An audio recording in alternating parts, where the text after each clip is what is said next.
Luke chapter 11 verses 27 and 28. லூக்கா 11ஆம் அதிகாரம் 27-28ஆம் வசனம். Seeing the deliverance which Jesus is giving there, one of a lady is telling something. That's what we are going to read. அங்கே ஒரு பிசாசின் பிடியிலிருந்து விடுதலை பெற்றிருக்கும் பொழுது வேறொரு ஸ்திரீ அங்கே பேசுகிற காரியத்தை இங்கே பார்க்க முடிகிறது. Maybe one of the spectators, she was there. அந்த பிசாசின் பிடியிலிருந்து விடுதலை பெற்றதை பார்த்து கொண்டிருந்தவர்களில் ஒருவர் இதை பேசுகிறார்கள். She is testifying saying, "Blessed is your mother." உன்னை பெற்ற தாய் விசேஷமானவர்கள், பாக்கியம் உள்ளவர்கள் என்று சொல்லுகிறாள். She is praising the mother because such a precious child she has given birth. அங்கே இவ்வளவு அருமையான மகிமை உள்ள ஒரு மகனை பெற்றெடுத்ததினாலே அந்த தாய்க்கு ஒரு மகிமையை செலுத்தி கொண்டு அவள் பேசிக்கொண்டு இருக்கிறாள். Maybe that is what today's Roman Catholics are doing here. இங்கே இதைத்தான் ரோமன் கத்தோலிக்கர்கள் இதை செய்து கொண்டிருக்கலாம். Look at the stunning answer Jesus gave here. இதை இயேசு இந்த இடத்திலே அவளுக்கு கொடுத்த பதிலை நீங்க உற்று கவனியுங்கள்.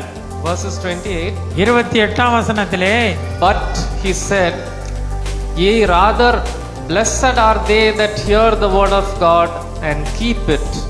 அதற்கு அவர், அப்படியானாலும் தேவனுடைய வார்த்தை கேட்டு அதை காத்து கொள்கிறவர்களே அதிக பாக்கியவான்கள் என்றார். See, again Jesus is not giving the glory to Mary here. இந்த இடத்துல கூட மரியாளுக்கான மகிமையை விட அதிக மகிமை ஒன்று இருக்கிறது என்று சொல்லி பாக்கியத்தை காண்பித்து தேவனுடைய வார்த்தை காத்து கொள்கிறவர்கள் என்று சொல்லுகிறார். He says, "Yea, rather blessed are they that hear the word of God and keep it." They are more blessed. Our Mary is not blessed, but this is more blessed. மேரியை மரியாளுடைய பாக்கியத்தை காட்டிலும் இங்க அதிக பாக்கியவான்கள் யார் என்றால் தேவனுடைய வார்த்தையை கேட்டு அதை கை கொள்ளுகிறவர்களே, காத்து கொள்ளுகிறவர்களே அதிக பாக்கியவான்கள் என்றார். Jesus here, another hidden meaning here is, Jesus is giving more importance to spiritual relationship.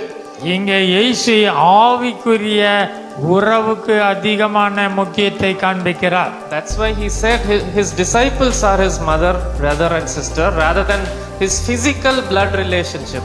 இங்கே சரீர பிரகாரமான இருக்கிற இரத்த சம்பந்தமான உறவை கூட இயேசு அந்த ஆவியின்படி இருக்கிற தெய்வ பிள்ளைகள் ராஜ்யத்தில் இருக்கிற உறவை மேன்மையாய் இயேசு காட்டி கொடுக்கிறார்.